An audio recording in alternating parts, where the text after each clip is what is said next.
Hello दोस्तों, course और career के इस वीडियो में आपका एक बार फिर स्वागत है। क्या आप जानना चाहते हैं मेडिकल में किस तरीके से कोर्सेज को डिवाइड किया गया है? मेडिकल के मेन कोर्सेज हैं और पैरामेडिकल कोर्सेज। अगर हम बात करें इस टेबल के अकॉर्डिंग बहुत इजीली समझ पाएंगे। सारे कोर्सेज तो हमने यहाँ पर मेंशन नहीं किए, लेकिन हमने एक ओवरव्यू दिया है। अगर आप इनमें से किसी भी कैटेगरी में जाना चाहें तो उसके लिए क्या आपको एलिजिबिलिटी क्राइटेरिया रहेगा, वो हम सारी चीजें यहाँ डिस्कस करेंगे। करियर अपॉर्चुनिटी क्या है आपको पता है ऑलरेडी, हम इन चीजों पर बहुत सारी वीडियो अपलोड कर चुके हैं अपने चैनल पर। अगर आप डिटेल में किसी भी पर्टिकुलर कोर्स के बारे में जानना चाहें तो चैनल पर जाके आप विजिट कर सकते हैं, देख सकते हैं। चलिए समझते हैं। अगर बात करें मेडिकल के मेन कोर्स के बारे में, तो मेडिकल कोर्स की अगर हम बात करें तो उनको हम बेसिकली दो कैटेगरी में डिवाइड कर रहे होते हैं। नंबर एक हम बात करें मेन कोर्स की, मेन कोर्सेज में, और दूसरा हमारे पास है पैरामेडिकल। तो मेन कोर्स और पैरामेडिकल कोर्स दो कैटेगरी में हमने यहाँ डिवाइड किया है। मेन कोर्स की बात करें तो वो है आपका एमबीबीएस, बीएएमएस, बीयूएमएस, बीएचएमएस और बीएसएमएस।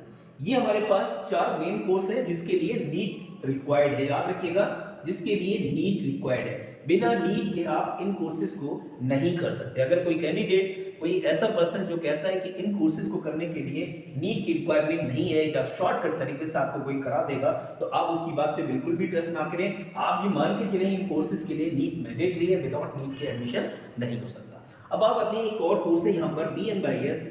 बीएनवाईएस के लिए आपको क्या करना है, समझना ये है कि कुछ जगह इसको नीट के साथ भी करा रहे हैं, कुछ जगह विदाउट नीट भी। तो अभी आपके पास ऑप्शन है, क्योंकि इसमें मैंडेटरी नहीं किया है। कॉलेज या यूनिवर्सिटी अपनी रेपुटेशन बिल्ड करने के लिए नीट के थ्रू करा रही है, बट गवर्नमेंट की तरफ से अभी कोई अप्रूवल ऐसा नहीं है कि वो मैंडेटरी कर दे कि बीएनवाईएस करने के लिए भी नीट रिक्वायर्ड है। आने वाले टाइम में बहुत जल्दी बीएनवाईएस भी नीट के थ्रू हो जाएगा। तो यहाँ पर भी आपको ध्यान रखना है, ये विदाउट नीट है। अब यहाँ पर बात करें ड्यूरेशन की, तो यहाँ पर 4.5 ईयर का जो ड्यूरेशन रहता है वो आपका एकेडमिक है, आपका थ्योरेटिकल पार्ट है, प्लस 1 ईयर का इंटर्नशिप रहती है। 1 ईयर का इंटर्नशिप, और ये इंटर्नशिप आपका इन सभी में है, बीएनवाईएस हो या बीएसएमएस, बीएचएमएस, बीयूएमएस, इन सभी में 1 ईयर का इंटर्नशिप मैंडेटरी होता है और 4.5 ईयर का आपका एकेडमिक है। तो कुल मिला के 5.5 ईयर में आपका ये कोर्स कंप्लीट होता है। तो यहां तो रहा हमारा मेन कोर्स के बारे में। अब इसकी अगर हम एलिजिबिलिटी क्राइटेरिया की बात करें तो आपको पता है नीट मैंडेटरी होता है इन 5 कोर्सेज में, और उसके बाद 10+2 आपके लिए बायो से होना बहुत जरूरी है। विदाउट इसके पॉसिबल नहीं है। अगर आप बायो से 10+2 नहीं किए तो इन कोर्सेज में आप किसी भी कंडीशन में एंट्री नहीं कर सकते। अब बात आती है पैरामेडिकल कोर्सेज की। पैरामेडिकल कोर्सेज में अगर हम बात करें तो सर्टिफिकेट कोर्स है, में डिप्लोमा हो गया और बीएससी या फिर बैचलर कोर्सेज है। सर्टिफिकेट का अगर हम बात करें ड्यूरेशन की, तो 6 मंथ या 1 ईयर का कोर्स रहता है। कुछ जगह कुछ कोर्सेज ऐसे हैं जो 6 मंथ में कंप्लीट करा देते हैं, कुछ जगह 1 ईयर में। तो ये सर्टिफिकेट कोर्स आते हैं। एलिजिबिलिटी क्राइटेरिया की याद रखेंगे हम अभी भी बात करें कि 10+2 अगर बायो है तो बहुत अच्छी बात है। कुछ जगह विदाउट बायो के सर्टिफिकेट कोर्स या डिप्लोमा कोर्स करा देते हैं 10 के बेसिस पे, बट आप मान के चलिए अगर आप अभी 10+2 कर सकते हैं बायो से तो जरूर करिएगा। उसके बाद ही आप मेडिकल फील्ड में एंट्री करना है। तो यहाँ पर जैसे फिजियोथेरेपी का हो गया, डाइटिशियन हो गया, मसाज थेरेपी है, ये सारे सर्टिफिकेट कोर्सेज हैं, आप कर सकते हैं। उसके बाद अगर हम बात करें डिप्लोमा की, डिप्लोमा कोर्सेज की हम बात करें तो यहाँ पर 2 और 3 इयर्स का ड्यूरेशन रहता है। कुछ डिप्लोमा कोर्सेज हैं जो 2 ईयर में होते हैं, कुछ जगह कुछ उन्हीं कोर्सेज को 3 ईयर में भी कंप्लीट कराते हैं। वो क्या करते हैं, 1 ईयर का उसमें इंटर्नशिप इंक्लूड कर देते हैं। इस तरीके से वो 3 ईयर का कोर्स बन जाता है।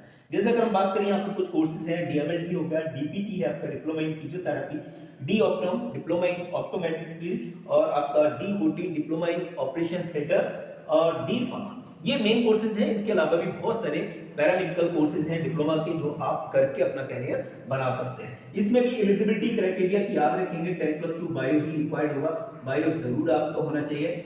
अब परसेंटेज की अगर हम बात करें थोड़ा सा कंफ्यूजन रहता है। अगर आपके पास 60% भी है तो आप आसानी से इन कोर्सेज में एडमिशन ले सकते हैं, बट अदरवाइज 50 पे भी आपको एडमिशन मिल जाते हैं।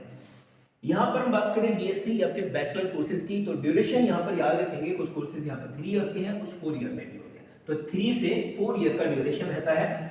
बीएससी इन नर्सिंग आपको पता है 4 ईयर का कोर्स है ना। ऐसी बीएससी इन नर्सिंग मैंने 2 बार लिख दिया है, कोई बात नहीं। बीएससी नर्सिंग के बाद आप देखेंगे रेडियोलॉजी एक होता है, उसको लिख लेते हैं, रेडियोलॉजी है ना। बीएससी इन रेडियोलॉजी हो गया आपका, और बीएससी इन बायोटेक्नोलॉजी है, बीपीटी बैचलर ऑफ फिजियोथेरेपी है, बी ऑप्टोम हो गया आपके, और बी फार्मा हो गया। ये कुछ मैंने यहाँ पर मेंशन किए। इसमें आपको समझना ये है कि बैचलर या बीएससी कोर्सेज के लिए अगर आप वो कर रहे हैं तो आपके पास कम से कम टाइम जो है आपको 3 to 4 ईयर आपको देना पड़ेगा। अगर आप डिप्लोमा के लिए जा रहे हैं तो 2 to 3 इयर्स आपको देने पड़ेंगे। सर्टिफिकेट इट्स ओके 6 मंथ या 1 ईयर इनफ है।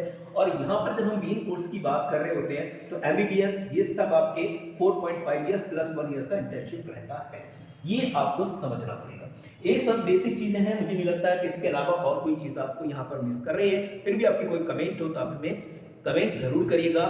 हम उम्मीद करेंगे उसी ऑन द स्पॉट आपको रिप्लाई कर सके। Thank you, thanks a lot.